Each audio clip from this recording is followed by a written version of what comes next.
The focal point of the edit window, the main counter acts as a status bar, so you know what's happening at all times. This counter shows the exact same thing that you would see in the expanded transport. This includes bars and beats, samples, timecode, and minutes and seconds. Each time you change the view, this will change what your timeline looks like. If you'd like to add the sub counter, you can. But all you really need are the start and end points of any selection you make that show up on the right-hand side right next to the counter. This is great for editing video or making sure that things stay within a certain time frame. Right under the start and end points are the lengths. This shows you how long the selection you made is. Below the centralized main counter, you can also see whatever your cursor is at. This allows you to make correct insertion points or correct selections for editing. Regardless of if you're selecting a clip itself or you're making a selection, you can still see the start and end points. Next to the counter is the Pro Tools grid. The Pro Tools grid controls what grids you're using when you're editing. If you're in grid mode, it controls what selections snap to. You can choose whatever division of time that you want your grid to be set at by clicking the right drop-down menu next to the grid. You can also change the time styling that the grid is set to. Below the grid control is your nudge control. Your nudge control will always mirror the main counter unless you click the side and you change the division that you'd like to use. Now let's look at the actual timeline. Controlled by the main counter's counting style, you can see how the timeline changes with each different option.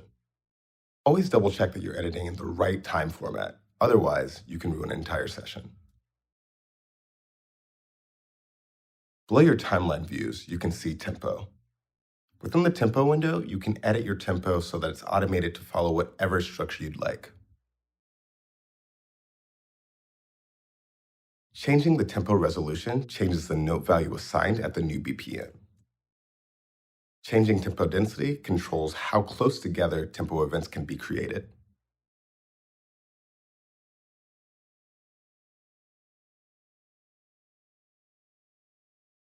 Now let's look at time signatures by using the meter section.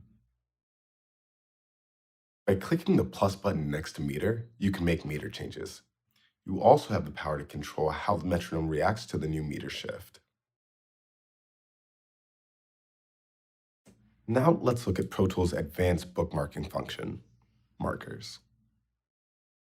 Markers allow you to create specific flags to know when something should change in a song, or just add notes to your sessions.